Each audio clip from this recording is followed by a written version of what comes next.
नमस्कार विद्यार्थी मित्र. विभाग 3 भूगोल विभागातील सर्व विद्यार्थ्यांचे स्वागत. मित्रो, आपण अभ्यास करत आहोत सेमिस्टर क्रमांक 6 पेपर क्रमांक 12 पॉलिटिकल जिओग्राफी. पॉलिटिकल जिओग्राफी म्हणजे राजकीय भूगोल. या पेपरमध्ये एकूण 4 टॉपिक आहेत. पहिला टॉपिक राजकीय भूगोलाची ओळख किंवा राजकीय भूगोलाची प्रस्तावना झालेला आहे. दुसरा जो टॉपिक आहे तो राजकीय भूगोलातील संकल्पना. त्या संकल्पनामध्ये स्टेट, नेशन, बाउंड्रीज, फ्रंटियर्स म्हणजे राज्य, राष्ट्र, सीमा आणि सीमारेषा किंवा सीमा प्रदेश त्यांचा आपण अभ्यास केला. टॉपिक क्रमांक 3 जो आहे थिअरीज इन पॉलिटिकल जिओग्राफी, राजकीय भूगोलातील सिद्धांत, याच्याविषयी आपण अभ्यास करत आहोत. आता राजकीय भूगोलातील सिद्धांतामध्ये एकूण 2 सिद्धांत तुम्हाला अभ्यासासाठी महत्त्वाचे आहेत. त्यापैकी पहिला जो सिद्धांत आहे हार्टलँड थिअरी, हृदयस्थल सिद्धांत, तो हेल्फोर्ड जे मॅकिंडर यांनी सांगितला. आणि दुसरा जो सिद्धांत आहे तो निकोलस जे स्पाइकमन यांनी सांगितलेला रिमलँड थिअरी म्हणजेच प्रदेश कडा किंवा किनारभूमीचा सिद्धांत. आतापर्यंत आपण मॅकिंडर यांनी मांडलेला हृदयस्थल सिद्धांत पाहिलेला आहे.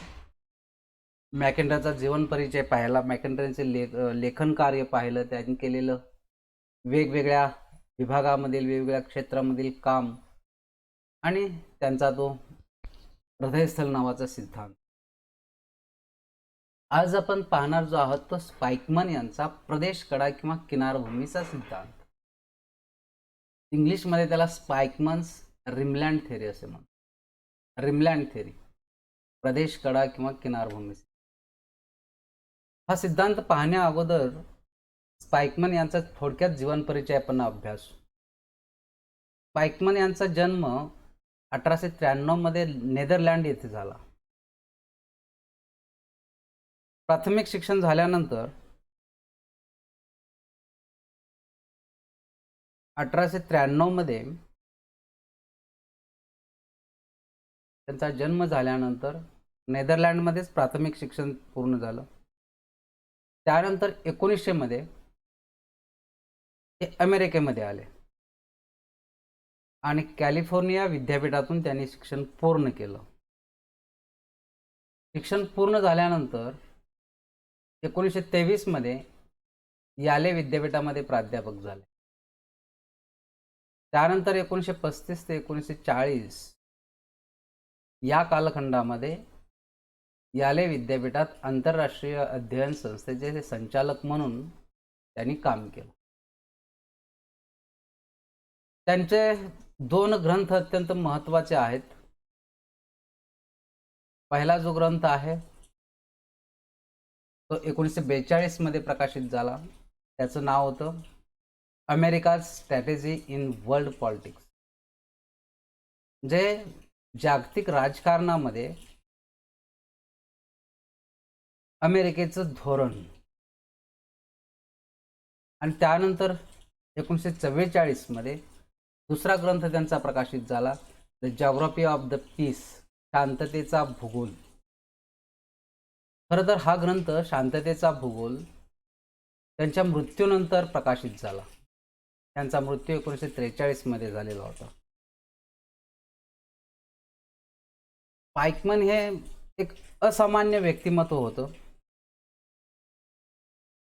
आणि ते असामान्य शिक्षक म्हणूनही प्रसिद्ध पावलेले होते. स्पाइकमन यांच्या मते वेगवेगळ्या देशांचे जे संबंध आहेत ते संबंध खरं तर राजकीय सत्तेतूनच प्रस्थापित होतात आणि म्हणून त्यांच्या अभ्यासाचा जो भर होता तो भर भूगोलाचा राजकारणावरील परिणाम असा होता. आणि मग त्यांनी मांडलेला जो ग्रंथ आहे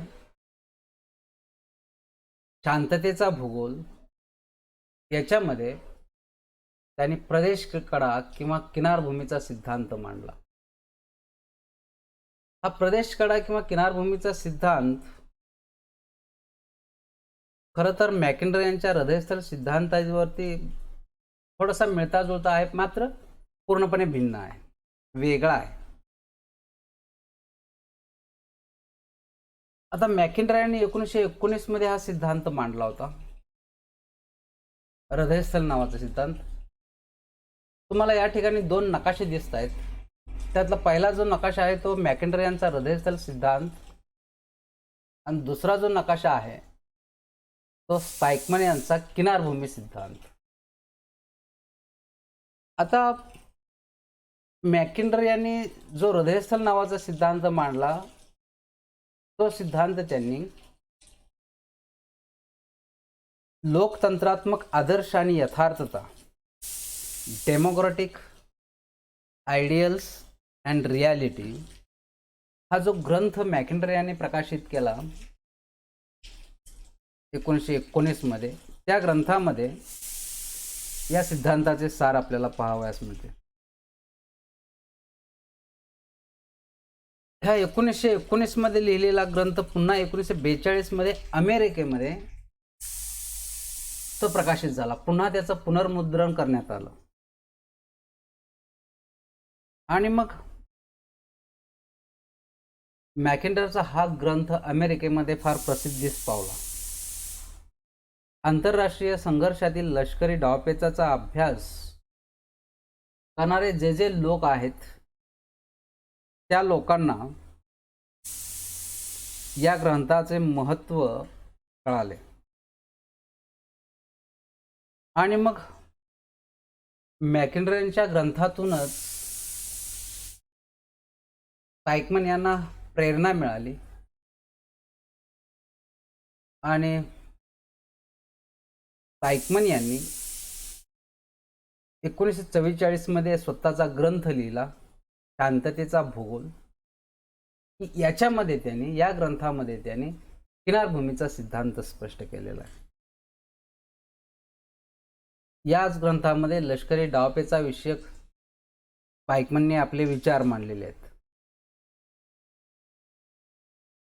आता पूर्वीचा मॅकिंडर यांचा हृदयस्थल सिद्धांत अस्तित्वात आल्यानंतर किंवा त्याला जगप्रसिद्धी मिळाल्यानंतर स्पाइकमनने मात्र मॅकिंडरच्या हृदयस्थलाच्या विरुद्ध पण त्याच्याशी मिळता जुळता असणारा रिमलँड म्हणजेच किनारभूमी सिद्धांत हा जगासमोर मांडला. याचा अर्थ असा होता की हृदयस्थल सिद्धांताच्या विरोधी मत त्यांनी आपलं मांडलेलं होतं. स्पाइकमन यांचं मत असं होतं की भौगोलिक वैशिष्ट्ये जी आहेत, कोणत्याही देशाची भौगोलिक वैशिष्ट्ये, ही भौगोलिक वैशिष्ट्ये परराष्ट्र धोरणासाठी महत्त्वाचे असतात. म्हणजे कोणत्याही देशाचं परराष्ट्रीय धोरण जर ठरवायचं असेल किंवा ठरवत असतील, तर त्या देशातील भौगोलिक वैशिष्ट्ये, त्या देशाचं स्थान, त्या देशामध्ये असणारी नैसर्गिक साधन संपत्ती, त्या देशामध्ये असणारी प्राकृतिक रचना, ह्या सगळ्या गोष्टी अत्यंत महत्त्वाच्या आहेत. अगदी हेच मॅकिंडर यांनी सांगितलेलं होतं, मात्र ते वेगळ्या शब्दामध्ये सांगितलं होतं.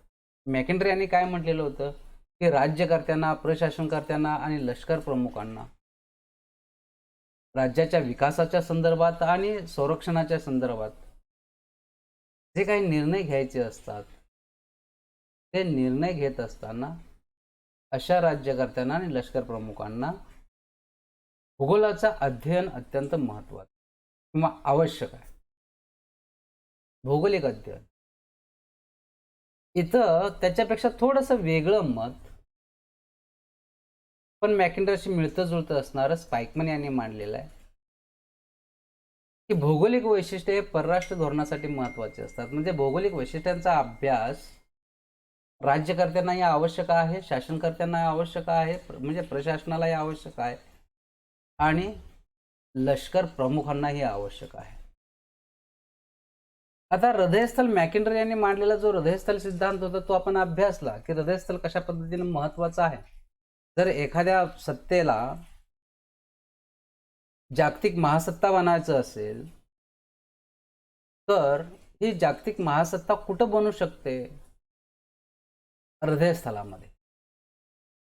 जे बलाढ्य शक्ती, बलाढ्य सत्ता हृदयस्थलामध्ये बनू शकते. हृदयस्थलामध्ये जर अशा प्रकारची बलाढ्य शक्ती निर्माण झाली, सत्ता निर्माण झाली, तर संपूर्ण जगावरती ती सत्ता हुकूमत गाजवेल, असं मॅकेंड्रे यांचं मत. पण स्पाइकमन याने मात्र त्याला छेद दिला आणि त्यांनी असं म्हटलं की हृदयस्थलापेक्षाही किनारभूमी अत्यंत महत्वाची आहे. किनारभूमी, रिमलँड महत्वाचे आहे. जे लष्करी डावपेचाच्या दृष्टीने,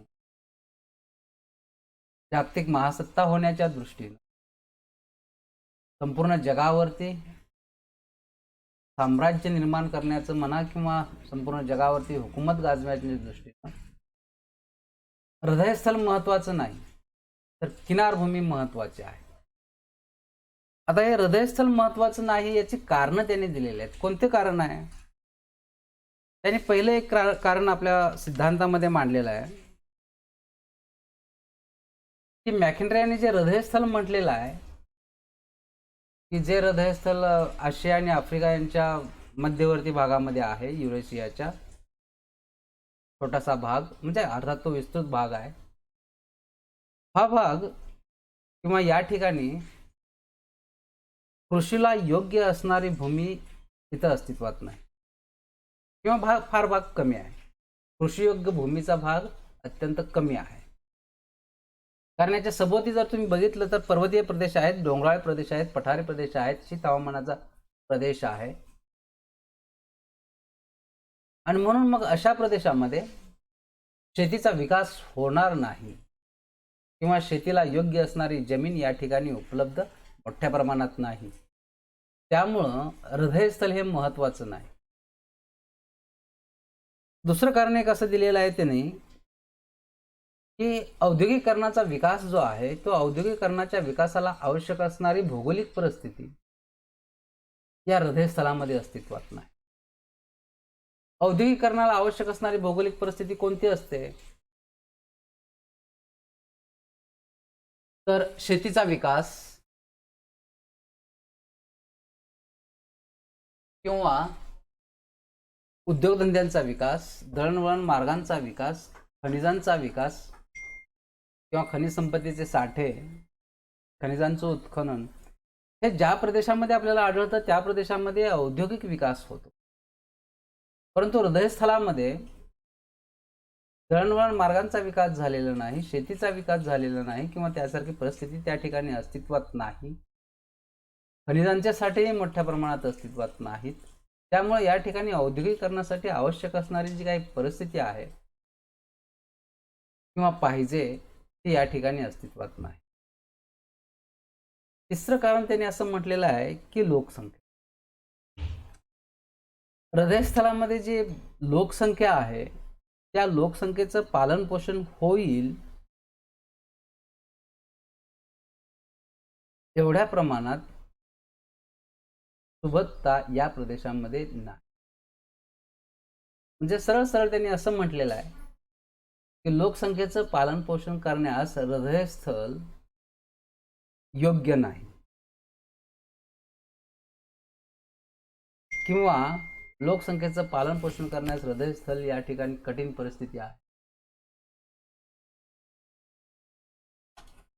म्हणजे औद्योगिकदृष्ट्या योग्य नाही, शेतीच्या दृष्टीने योग्य नाही आणि लोकसंख्येचं पालन पोषण करण्यासाठी या ठिकाणची परिस्थिती अनुकूल नाही. म्हणून या ठिकाणी महासत्ता निर्माण होऊ शकत नाही किंवा हृदयस्थलाला महत्त्व नाही, असं स्पाइकमन यांचं. दुसरंही त्याने असं म्हटलेलं आहे की वैश्विक शक्ती आहे, जागतिक शक्ती जी आहे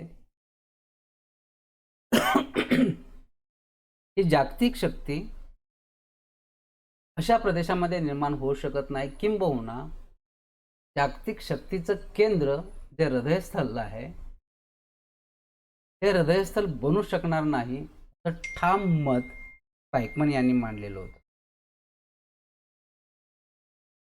दुसरं जे हृदयस्थल जे आहे त्या हृदयस्थलामध्ये स्थलमार्ग काही प्रमाणामध्ये विकसित होऊ शकतात, मात्र जलमार्ग या ठिकाणी विकसित होऊ शकत नाहीत, कारण याला प्रत्यक्ष किनारभूमी किंवा समुद्र किनारा लाभलेला नाही.